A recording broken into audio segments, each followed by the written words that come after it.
The assassination attempt on PTI leader Imran Khan has plunged the country into chaos at a time when tensions between the opposition and government were already spiraling out of control. Such violence is condemnable and unacceptable. It should have no place in the country whose tortuous history has seen assassinations of political leaders in the past. The tragic assassination of Benazir Bhutto is still painfully fresh in the nation's collective memory. But the attack on Khan last week also confirmed the worst fears of those who had been sounding an alarm about the increasingly explosive political situation descending into violence. Khan had frequently spoken about a threat to his life but carried on with his long march to press the demand for immediate elections. After last week's shooting, tempers of angry PTI supporters have been rising to a fever pitch. Protests broke out in many cities. In his first press conference since being shot, Imran Khan called for the resignation of the Prime Minister, Federal Interior Minister and a senior intelligence official, accusing them of plotting to murder him. He offered no evidence but called for public protests until this demand was accepted. He also said the long march would resume once he recovered. Khan's allegations prompted a strong response from ISPR, which emphatically rejected his baseless and irresponsible accusations against the army. Meanwhile, speculation continues to run rife about who was behind the attack on Khan's convoy and who would benefit from it. Few believe the attack was carried out by a lone assailant. PTI leaders insist there was more than one gunman. Compounding the mystery was the prompt confessional video of the assailant released by Wazirabad's local police. In a polarized environment, partisanship has been dictating the response to the murderous attempt, with conspiracy theories running rampant. The Punjab government has made matters worse by its inept handling of the incident. Unless there is political calm, it would be difficult to get to the bottom of what happened in an impartial way. Accusations before an investigation has taken place will only hinder and muddy the waters in the search for the truth. Both the government and opposition need to bring down the political temperature so that a credible and transparent investigation can get underway. Never before did the country have to confront so many serious challenges in such a divided and fractured state. The initial outpouring of nationwide sympathy for the former Prime Minister, including from his political foes, held out the hope, albeit fleetingly, that the atmosphere would become less charged. But it didn't take long for both sides to engage in fierce verbal clashes that quickly vitiated the atmosphere. Remarks by the Federal Interior Minister further added fuel to the fire. Both sides accused each other of crossing red lines and politicizing the assassination attempt. The political discourse lurched between those blaming the victim for ignoring security requirements and others holding coalition government leaders responsible.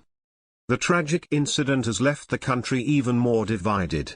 It has compounded the 7-month-old political crisis, making its resolution even more problematic. With PTI calling for countrywide protests and revenge, political turbulence is expected to continue. This at a time when, even before the attempt on Khan's life, the country was reeling from multiple, overlapping crises: political, economic, institutional, as well as the challenge of recovering from the worst climate-induced floods the country has seen. Never before has Pakistan needed to navigate these serious challenges in such a divided and fractured state. Most significantly, intensifying political polarization will serve as an impediment to the country's ability to deal with a bigger challenge: a deeply troubled economy. The uncertainty generated by political unrest and turmoil is pushing the country to the edge of the economic precipice. Far from being out of the woods, the economy faces solvency challenges ahead. Despite the revival of the IMF program, cash injections from friendly countries and other international financial institutions, and assistance for floods, the country's needs are enormous to finance the current account deficit and meet external debt obligations. Foreign exchange reserves are at a 3-year low, enough to cover just 6 weeks of imports. 2 rating agencies, Moody's and Fitch, have downgraded Pakistan's credit rating. The economic damage from floods, estimated at over $30 billion, has exacerbated the country's financial difficulties. So has the economic fallout of the Ukraine war, in the shape of soaring oil and food prices and the prospect of major LNG shortages in the coming winter months. The market has been nervous over the billion-dollar sovereign bond payment due in December. The bond has been trading at a huge discount. The government insists it has lined up adequate finances to pay this and meet the heavy external obligations ahead. Its confidence may be based on expectations that it would secure debt rollovers and more assistance from bilateral creditors, and that volatility in global energy markets will ease. The government claims it will get additional, and substantial, financial help from Saudi Arabia and China this fiscal year. But here lies the problem. While Pakistan has faced repeated balance of payments and liquidity crises in the past, today it has to deal with this in an adverse external environment in which the aftershocks of the COVID pandemic and fallout of the Ukraine conflict have left supply chains and global commodity and financial markets in an unsettled state. The impact of unpredictability on the country's perilous external position when its foreign exchange reserve cushion is eroding cannot be underestimated.